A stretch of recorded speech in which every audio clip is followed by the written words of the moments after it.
안녕하세요. 테크펄스랩입니다. 본 영상은 25년 6월 20일 블룸버그 기사로 미국 이란에서 석유 패권의 희귀한 순간을 누리다라는 제목의 칼럼입니다. 내용이 길지만 한번 들어보셨으면 합니다. 최근 중동 문제가 불거지는 숨은 이유를 파헤쳐 봐야겠습니다. 미국은 셰일 혁명으로 중동에서 더 자유로운 움직임을 확보하게 되었지만 그 이점은 취약합니다. 이달 초에는 거의 눈치채지 못했지만 세계 지정학적 지도에 상징적인 균열이 생겼습니다. 당시 모든 사람의 관심은 테헤란과 워싱턴 간의 핵 협상에 집중되어 있었습니다. 하지만 석유 시장에서는 일각에서 중대한 변화가 예상되었습니다. 6월 초 단 일주일 동안 미국은 사우디산 원유를 단 1배럴도 수입하지 않았습니다. 이는 반세기 만에 단 한 번뿐인 기록이었습니다. 6월 9일 도널드 트럼프 미국 대통령은 베냐민 네타냐후 이스라엘 총리로부터 이란과의 전쟁이 임박했다는 운명적인 전화를 받았습니다. 1973년에서 1974년 사이의 첫 석유 위기 이후 여러 세대에 걸쳐 미국 정치인들은 석유를 둘러싼 위험을 두려워해왔습니다. 세계 경제에서 확실한 것은 거의 없지만 몇 안 되는 확실한 것 중 하나는 중동 분쟁이 에너지 가격 상승을 의미한다는 것입니다. 미국 정치에서도 확실한 것은 거의 없지만 미국인들이 비싼 휘발유를 싫어한다는 것입니다. 하지만 요즘 워싱턴은 그런 제약에 대해 덜 걱정할 수 있게 되었습니다. 미국의 셰일 혁명은 미국을 세계 최대 석유 생산국으로 변모시켜 사우디아라비아, 러시아, 이란, 그리고 오펙 카르텔의 모든 회원국을 밀어냈습니다. 중동산 석유로부터의 자유는 트럼프에게 불안정한 지역에서 미국의 외교 정책을 전임자들이 꿈꿨을 방식으로 바꿀 기회입니다. 경기 침체를 두려워할 필요도 없이 말입니다. 트럼프는 목요일에 이스라엘을 지원하고 이란을 공격할지 여부를 결정하기 전에 외교에 2주간의 시간을 주겠다고 말했습니다. 석유는 여전히 미국의 전쟁 모험주의의 장애물이 될 수 있지만 한때처럼 큰 걸림돌은 아닙니다. 국제에너지기구 IEA의 사무총장인 파티흐 비롤은 셰일 혁명이 석유 시장 가격, 에너지 안보에 있어 게임 체인저였다고 말했습니다. 시장은 이를 분명히 하고 있습니다. 미국 원유 벤치마크인 서부 텍사스산 원유 WTI는 지난주 15% 급등하여 금요일 배럴당 약 74달러에 거래되었습니다. 자세히 살펴보면 상승폭은 미미합니다. 연초 대비 5%에도 미치지 못합니다. 역사적으로 보면 턱없이 적은 금액입니다. WTI는 20년 전과 거의 같은 수준에서 거래되고 있으며 이는 오늘날의 가치로 환산한 것입니다. 인플레이션 누적 효과를 감안하면 실질 가치로 환산하면 현재 원유는 1980년대 중반과 비슷한 수준입니다. 몇 년 전만 해도 이스라엘의 이란 핵 프로그램 공격으로 유가는 2008년 중반 기록했던 배럴당 147달러라는 사상 최고치를 넘어 200달러, 250달러, 심지어 300달러까지 치솟을 것이라는 의견이 지배적이었습니다. 최근 이란의 선정기관은 배럴당 400달러까지 치솟을 위험에 대해 언급하기도 했습니다. 하지만 모두가 이야기했던 확실히 세 자릿수 유가에 비하면 반응은 미미합니다. 아직 초기 단계이지만 현재로서는 그러한 예측은 완전히 빗나갔습니다. 미국 운전자들은 주유소에서 큰 고통을 느끼지 못하고 있습니다. 미국에서 가장 눈에 띄는 1일 가격인 휘발유는 지난번 폭주했던 부활절 연휴 기간보다 저렴해졌습니다. 미국의 석유 패권이 시장 심리를 확실히 변화시키고 있지만 중동 사태가 실질적인 영향을 미치지 않는다는 것은 아닙니다. 그렇기 때문에 막아는 석유 자유보다는 미국의 석유 제국주의에 대해 이야기하는 것을 선호합니다. 미국이 이란에 개입하는 데에는 여전히 많은 위험이 존재합니다. 절박한 테헤란은 비록 일시적일지라도 전 세계 석유 공급의 상당 부분을 교란시킬 수 있습니다. 호르무즈 해협, 카르그 섬 원유터미널, 사우디 아브카이크 정유공장, 쿠웨이트와 아랍에미리트의 알주르 및 루아이스 정유공장 등 여러 세대의 석유 거래자들의 마음속에 각인된 병목 지점들입니다. 하지만 전쟁이 2주차에 접어들면서 WTI는 하마스가 이스라엘을 공격하여 연쇄적인 갈등을 촉발했던 2023년 10월 배럴당 85달러에 육박했던 가격보다 낮은 수준을 유지하고 있습니다.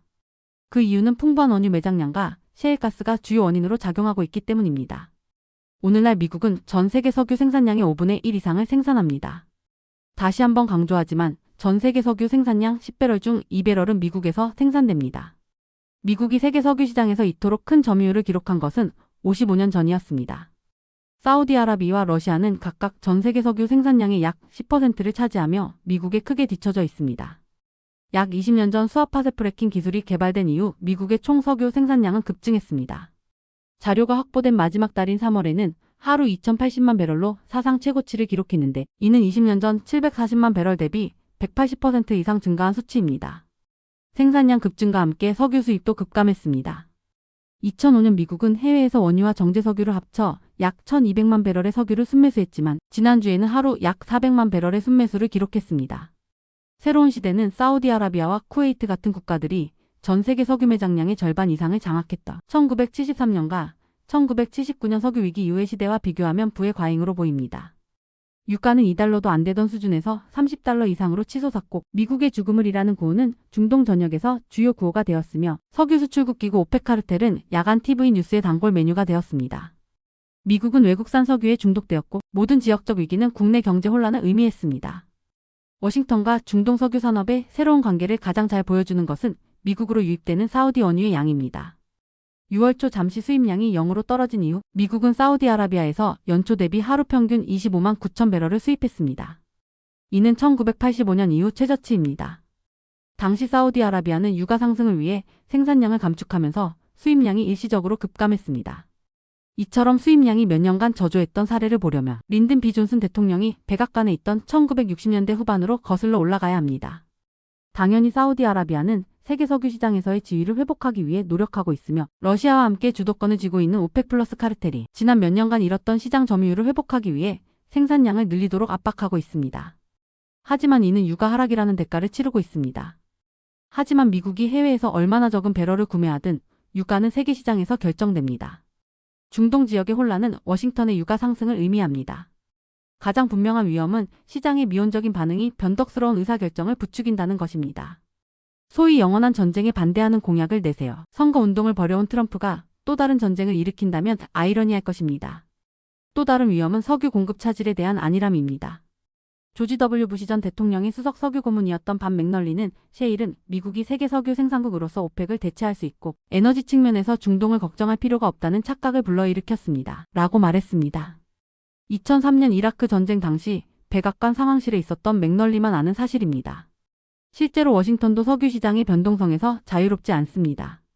석유는 대체 가능한 상품이며 미국이 구매하는 것보다 더 많이 팔더라도 국내 가격은 해외 가격과 항상 같을 것입니다. 생존을 위해 싸우고 잃을 것이 없는 이란 정권이 호르무즈 해협의 지역 석유 시설과 유조선 운항을 공격한다면 미국은 큰 고통을 겪을 것입니다. 그리고 그 위협은 놀라울 정도로 심각합니다. 병목 지점은 명확합니다. 이스라엘은 미국의 도움을 받아 이란의 주요 석유 수출 터미널이 위치한 카르그 섬을 공격하여 이란산 석유 판매의 90%를 마비시킬 수 있습니다. 이스라엘의 목표가 있다면 이란에도 목표가 있습니다. 테헤란은 호르무즈 해협 봉쇄를 시도하여 전 세계 원유 해상 운송의 20%를 교란시킬 수 있습니다. 그리고 페르시아만 반대편 이란 해안에서 불과 62마일 떨어진 광활한 사우디 유전이 있습니다. 2019년 9월 이란은 예멘 후티 반군을 통해 가와르를 포함한 사우디 최대 규모의 유전의 집정 및 가공 중심지인 아브카이크 유전을 공격했습니다. 며칠 동안 전 세계 석유 공급량의 5%가 손실되었습니다. 이슬람 공화국의 붕괴조차도 위험합니다. 아이러니하게도 이란의 석유 수출은 폭발적으로 증가하는 반면 폭탄은 하늘을 찌르고 있습니다. 6월 월간 생산량은 하루 350만 배럴을 넘어 7년 만에 최고치를 경신하고 있습니다. 42년간의 무아마르 알카다피 정권 붕괴 이후 리비아에서처럼 신정체제의 붕괴에 따른 혼란이 생산량 급락으로 이어질 수 있습니다. 리비아 사태로 전 세계 석유 공급량의 약 1%가 손실되면서 유가는 배럴당 100달러 이상으로 유지되었습니다. 현재까지 양측 모두 세계 석유 시장에 큰 타격을 입히는 것을 피하고 있습니다. 이란은 이스라엘의 두 정유소 중 한 곳을 공격했고 이란의 숙적인 테헤란은 수도 테헤란 주변의 가스 처리 시설과 2개의 탱크팜을 포함한 에너지 산업을 공격했습니다. 두 사건 모두 매우 중요한 수출 시설에는 영향을 미치지 않았으며 양측 모두 그 이후로 에너지 자산에 대한 공격을 자제해왔습니다. 백악관 또한 미국의 석유 호황이 영원히 지속될 것이라고 기대하는데 신중해야 합니다. 미국의 지질 자원은 놀랍지만 유한합니다. 모든 일화적인 징후는 셰일 붐이 거의 쇠퇴했으며 추가 생산량 증가는 제한적임을 시사합니다. 석유 산업은 호황과 불황을 반복하며 셰일 생산은 가격에 매우 민감합니다. 배럴당 50달러면 많은 셰일 기업들이 재정적 파탄에 직면하고 생산량은 급락합니다. 55달러면 버틸 수 있습니다. 60달러면 좋지는 않지만 자금은 흐르고 생산량은 유지됩니다. 65달러면 모두가 다시 시추를 늘리기 시작합니다. 70달러면 업계는 돈을 찍어내고 생산량은 증가시킵니다. 하지만 현재 배럴당 75달러의 유가에도 불구하고 2028년에서 2030년 사이에 미국의 석유 생산량이 더 증가할 가능성은 희박합니다. 생산량이 정체되고 결국 감소하게 되면 워싱턴은 국내 석유 수요의 정체라는 난제에 직면하게 될 것입니다. 신뢰할 수 있는 최신 자료에 따르면 미국의 석유 소비량은 1분기에 하루 평균 2030만 배럴이었습니다. 이는 코로나19 이전 같은 기간의 수치와 비슷한 수준이며 2004년에서 2007년 사이에 기록된 최고치와도 크게 다르지 않습니다. 트럼프 대통령이 교통 및 난방 부문을 석유에서 전기로 전환하기 위해 모든 세금 감면 혜택을 없애면서 문제는 더욱 악화되고 있습니다. 국제에너지기구 IEA에 따르면 현재 추세대로라면 미국의 연간 석유 수요는 최소 2030년까지 하루 2천만 배럴 이상을 유지할 것으로 예상됩니다. 2030년대 말까지 미국은 2015년보다 더 많은 석유를 소비할 것으로 예상됩니다. 전기를 통해 석유 의존도를 빠르게 줄이고 있는 주요 경제국들 중 미국은 예외적인 상황에 놓일 것으로 예상됩니다. 미국은 지난 반세기 동안 전례 없는 석유 강국이라는 보기 드문 순간을 누리고 있습니다. 하지만 그 장수와 무오류성에 기대는 것은 큰 실수일 것입니다. 결국 이러함은 트럼프 대통령은 무엇이 위태로운지 인지하고 있는 듯합니다. 미국의 석유 패권은 분명히 과거와 달리 글로벌 에너지 시장에서 큰 영향력을 보여주고 있지만 중동 리스크와 석유 생산의 한계 때문에 이 상황이 영원히 지속될 수는 없다고 생각해요. 지금은 미국이 유리한 위치에 있지만 언제든 시장이나 지정학적 상황이 바뀔 수 있다는 점을 경계해야 할 것 같습니다.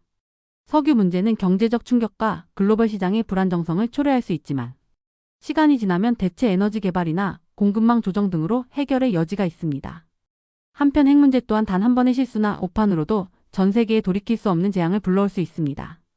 이 영상이 도움이 되셨다면 좋아요, 구독 그리고 알림 설정 부탁드립니다. 감사합니다.